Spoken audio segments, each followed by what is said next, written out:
democracy, and we'll talk about China a little bit too. We're having this discussion it seems to me, at a precarious time for democracy. There are a lot of rumors swirling around the globe that democracy is in trouble. Okay, Kishore just summarized some of the rumors. Kishore, I hope it's fake news that democracy is in trouble.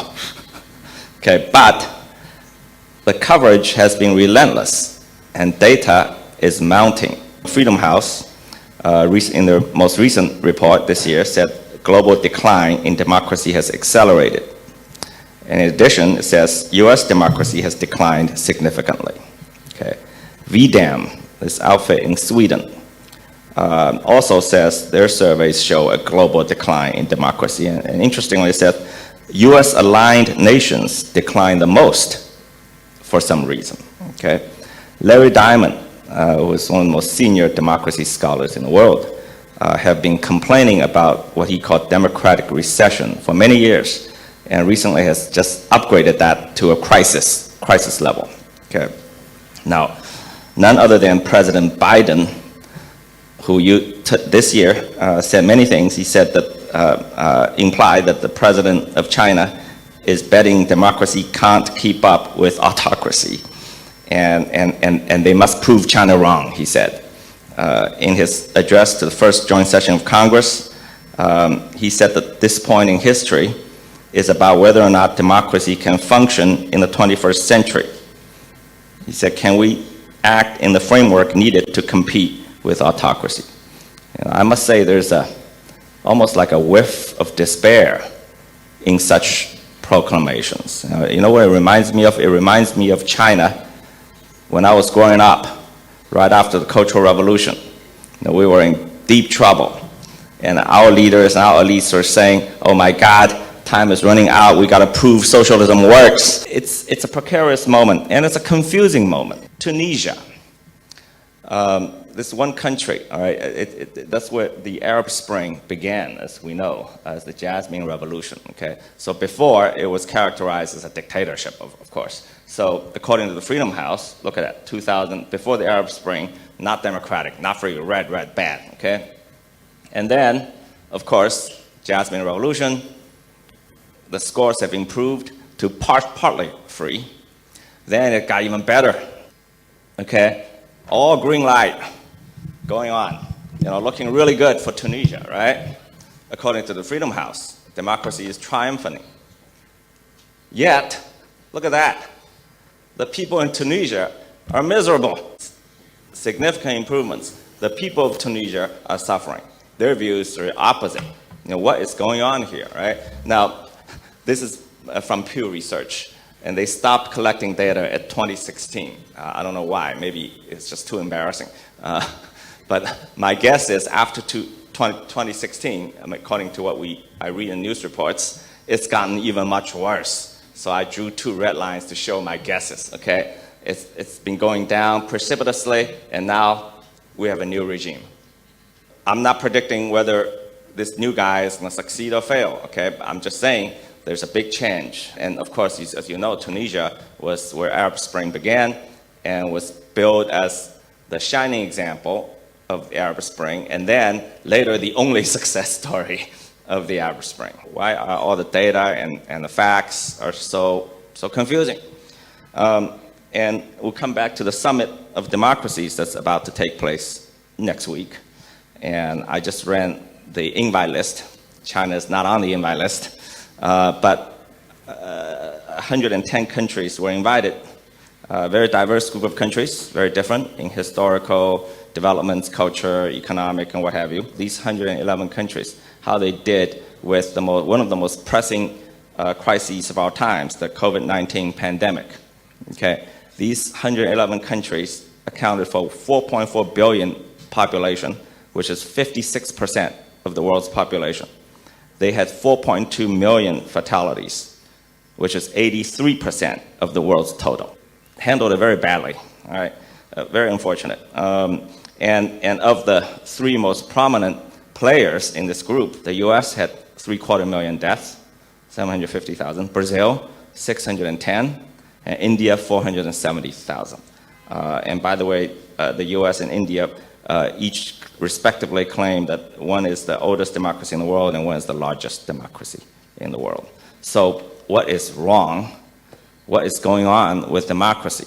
I like to, again, I'm not an expert, I'm not Larry Diamond, but I wanted to, from a businessman's perspective, venture a diagnosis.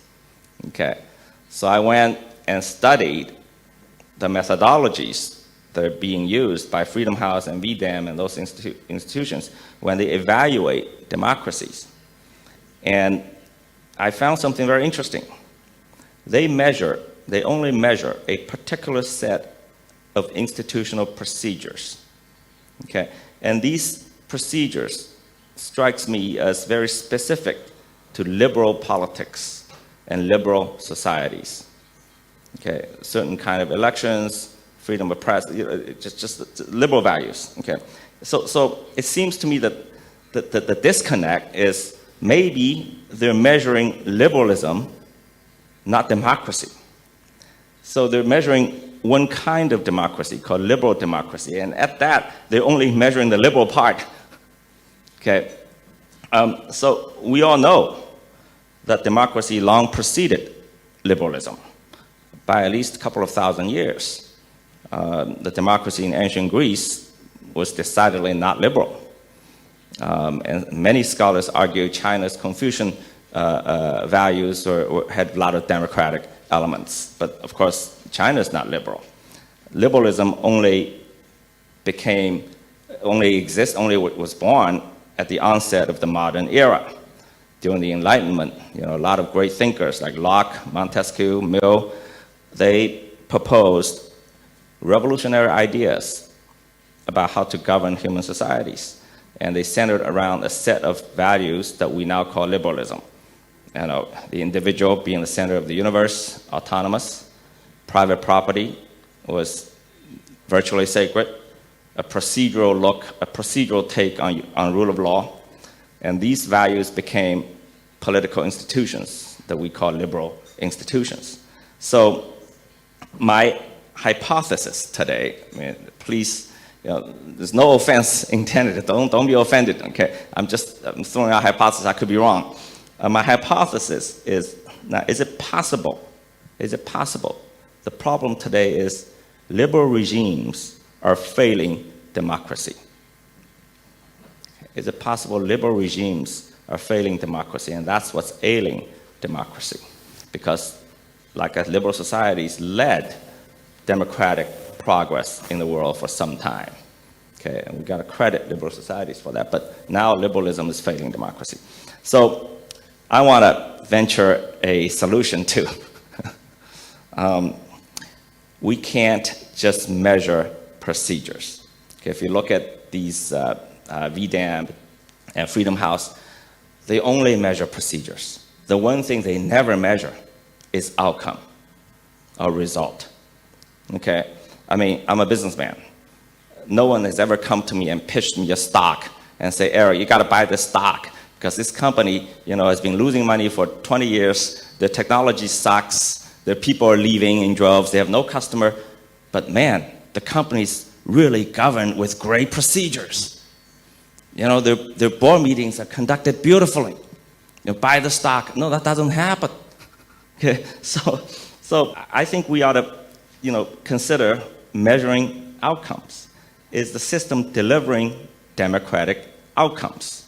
I don't care what the procedure is, whether it's liberal procedures or Islamic procedures, Chinese procedures. Is it developing democratic outcomes? Democracy's normative end must be to deliver satisfaction to a vast majority of the people over long duration, right? Otherwise, what are we in it for?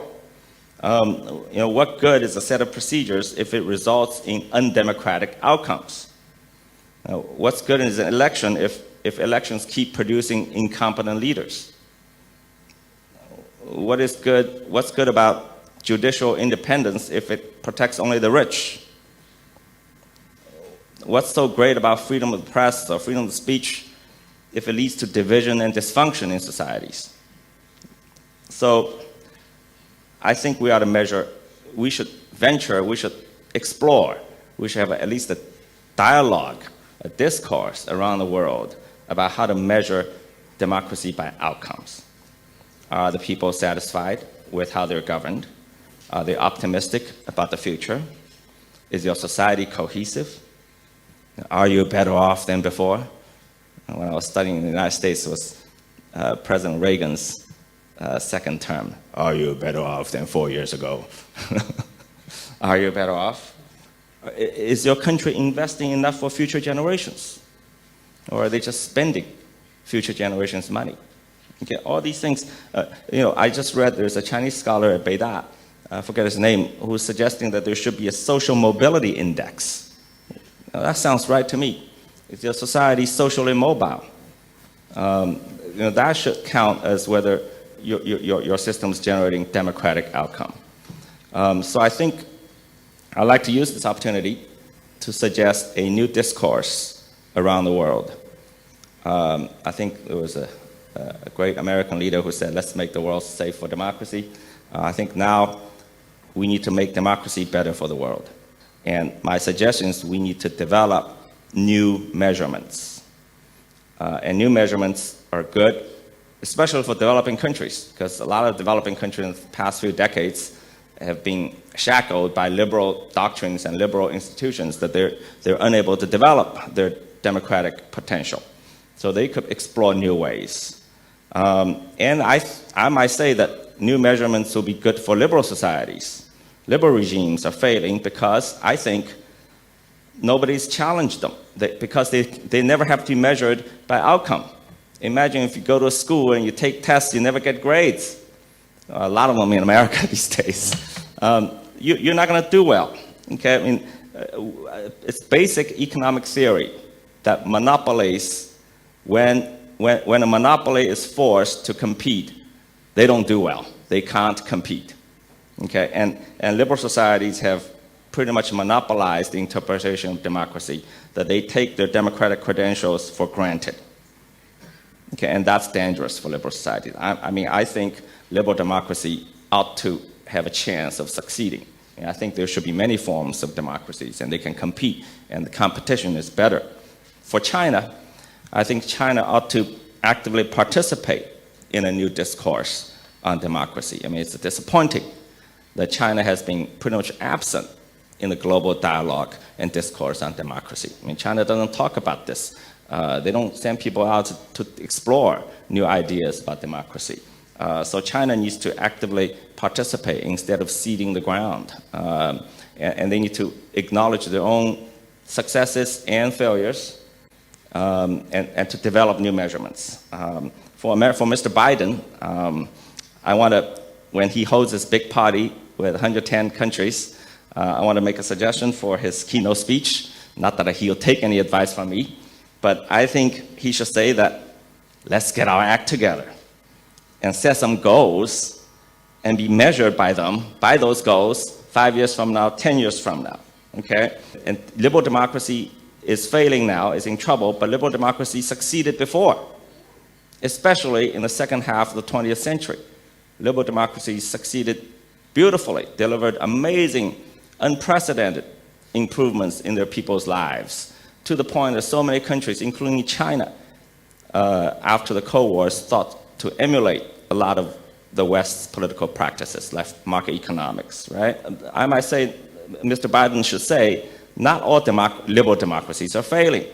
If we can't bring ourselves to say that maybe China is doing something right, we can learn, it loses too much face. But among the liberal democracies, there are those who are succeeding. Sweden, Norway, Finland, New Zealand, their numbers are pretty good. So maybe for a start, the big democracies could learn, liberal democracies could learn, liberal societies could learn something from these smaller players. So if they don't act now, they are in danger that liberal societies, the word liberal, will no longer deserve to be followed by the word democracy. Thank you.